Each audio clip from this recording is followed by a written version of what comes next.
చేసుకుంటే ఇది అదే యూరియా బస్తా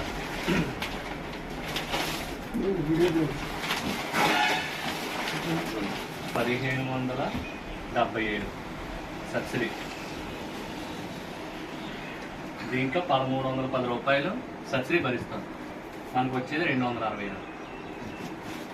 ఈ 266 రూపాయలు ఇవన్నీ కూడా ఈ రెండు కూడా మనకి కేంద్ర ప్రభుత్వం ఏం చేస్తుందంటే విదేశాల నుంచి రప్పిస్తాం తయారీ. ఇప్పుడే కాదు, ఎప్పటి నుంచో కూడా విదేశాల నుంచే తయారీ. మనకి విదేశాల నుంచి రావాలి అంటే ముఖ్యంగా రష్యా నుంచి.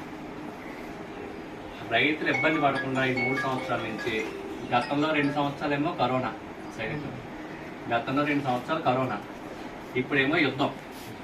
అయినా సరే ఎక్కడైనా రేట్ పెరిగిందా? సబ్సిడీ తీస్తారా మోడీ గారు? తీయలేదు. ఆ సబ్సిడీ అలాగే ఉంచారు. అందుబాటులో ధర ఉంది, రైతుకి కాళ్ళ దగ్గరికి వస్తుంది.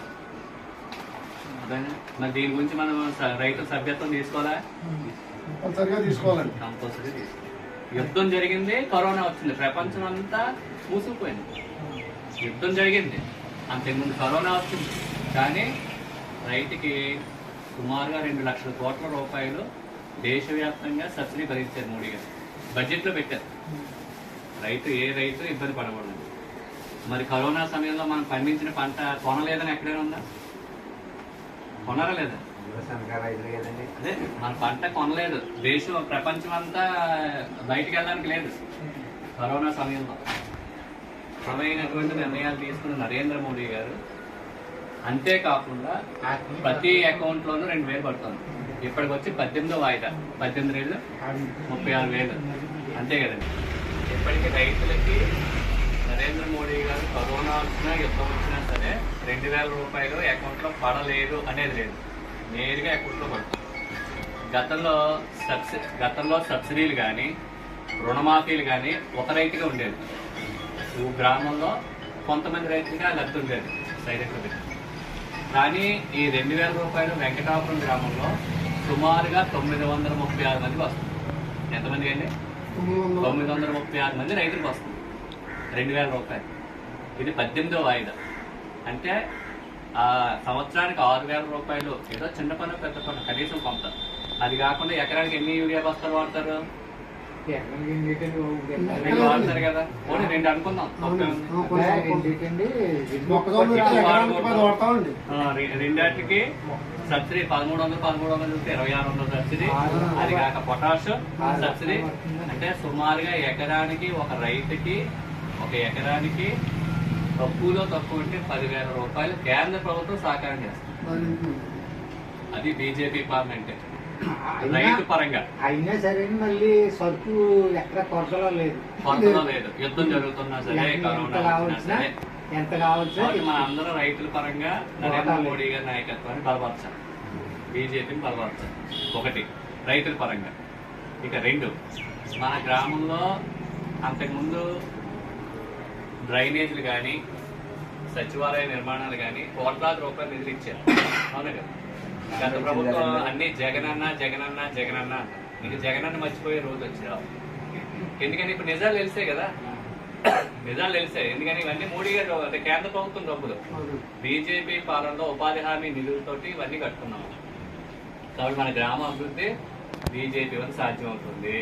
మన పొలంలోకి సబ్సిడీతో ఉన్నటువంటి ఎరువు నిరాటంకంగా అర్ధరాత్రి మీ ఇంటికి కావాలన్నా సరే ఎప్పుడైనా రెడీగా ఉంది. వేళ గొడవలు అలా రెడీగా ఉంది ఎక్కడ కూడా.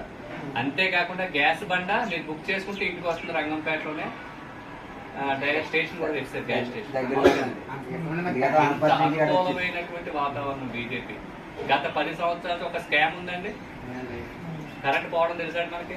ఒకప్పుడు కరెంట్ ఎప్పుడు వస్తుందో తెలియని పరిస్థితి. అంతేగా కరెంటు వచ్చే పరిస్థితి. ఇవన్నీ ప్రజలకు చెప్పి మన భారతీయ జనతా పార్టీ గ్రామాల వారీగా బలపడాలి. ఆ ఉద్దేశంతో మనం సభ్యత్వం తీసుకుంటాం. వాటి సభ్యత్వాన్ని మీరందరూ కూడా. అంతేకాకుండా డ్వాక్రా ఆడవాళ్ళకి గతంలో ఏ అర్హత లేకుండా ఒక 50,000 నుంచి ఇచ్చేవారు కదా రోజు. ఈవేళ నరేంద్ర మోడీ గారు వచ్చిన తర్వాత గ్రూప్కి 10 లక్షల నుంచి 20 లక్షల మంది. అంటే ఒక్కొక్క మహిళకి 2 లక్షలు. ఎటువంటి పూచీకత్తు లేకుండా ఆవిడ ఏ షాప్ పెట్టుకున్నా ఏ ఇబ్బంది లేకపోయినా సరే అంతేకాకుండా మొన్న లడ్డీపతి అని లక్షాధికారం చేయాలని చెప్పేసి టెంట్ హౌస్ కట్టుకున్న, ఒక కారు కొనుక్కున్న ఆడవాళ్ళకి సుమారుగా 5 లక్షల రూపాయలు రుణం, 1,30,000 సబ్సిడీ, 5 లక్షల రూపాయల వరకు రుణం ఇవ్వడానికి ఓన్లీ ఆడవాళ్ళకే. ఇలాగ ఆడాలని అభివృద్ధి చేయడానికి. అంతేకాకుండా రానున్న రోజుల్లో ఆడవాళ్ళకి 33% రిజర్వేషన్. అంటే కొత్త నాయకత్వం మన ఇంట్లో నుంచి ఆడవాళ్ళు ప్రెసిడెంట్ కావచ్చు, గవర్నమెంట్లో ఎంపీలు కావచ్చు, లేకపోతే ఎమ్మెల్యే కావచ్చు, ఆడవాళ్ళు 33% రిజర్వేషన్ మోడీ గారు కల్పించారు. మరి ఇన్ని బలమైన నిర్ణయాలు తీసుకున్నారు. ఒకటి, రామ మందిర నిర్మాణం నెట్టారు, మోడీ గారు చిరస్థాయిగా ఉండిపోయారు. అంతేకాకుండా కాశ్మీర్, ఇలాంటి యువకులందరికీ తెలుసు కాశ్మీర్ సమస్య ఎంత ఇబ్బంది ఉంది.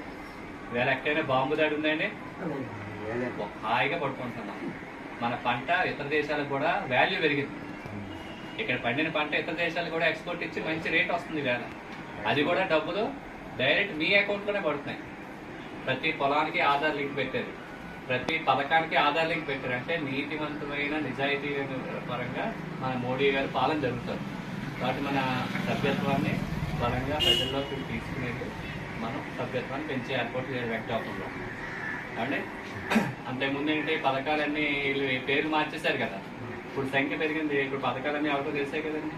అది కేంద్రంలోనూ రాష్ట్రంలోనూ కూడా బీజేపీ అనుకూలంగా ఉండే ప్రభుత్వం ఉంది. కాబట్టి మన గ్రామాలను అభివృద్ధి చేసుకోవాలి. అభివృద్ధి చేసుకోవాలంటే ఇక్కడ మన సంఖ్య పెరిగితే మనకి బాగుంటుంది.